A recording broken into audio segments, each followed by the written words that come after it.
Mas tem uma coisa que eu quero levantar uma hipótese com vocês aqui. Eu não posso ter a certeza absoluta do que eu estou falando, é uma hipótese. E pode ser que vocês concordem, pode ser que vocês discordem.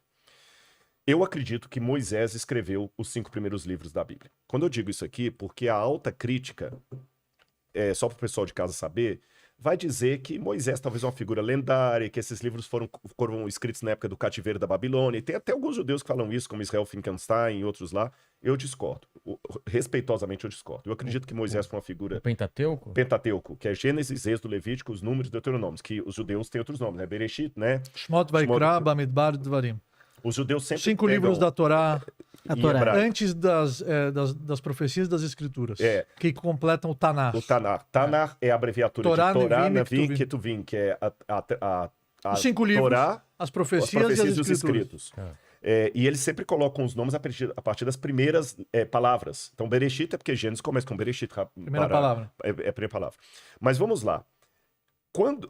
Partindo do pressuposto que Moisés escreveu, Moisés foi educado em toda a ciência do Egito. O próprio nome Moshe não vem do hebraico. Foi a filha do faraó que deu.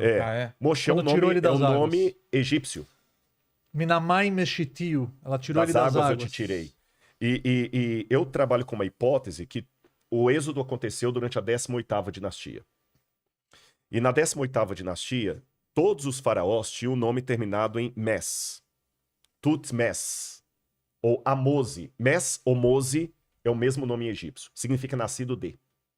Só que esses faraós todos que tinham o nome de nascido de, tinham o nome de uma divindade egípcia antes. Amose, nascido do deus A, deus da lua. Eles se consideravam deuses. Exatamente. Tutmoses, nascido do deus Tot, o deus escriba.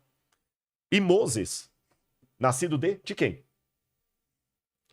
Eu presumo que quando ele teve consciência das suas origens judaicas, hebraicas, é mais correto que judaicas, hebraicas, ele aboliu do nome dele o nome da divindade egípcia.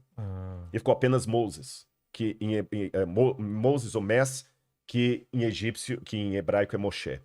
E aquela questão, vou chamá-lo Moisés porque das águas eu tirei, tem muita polêmica entre os epigrafistas. Será que Moisés tem a ver com Maim, a água e tudo? Uma das possibilidades é que talvez o nome dele fosse Rapimose, porque ela tirou do Nilo, e o Nilo era um deus sagrado.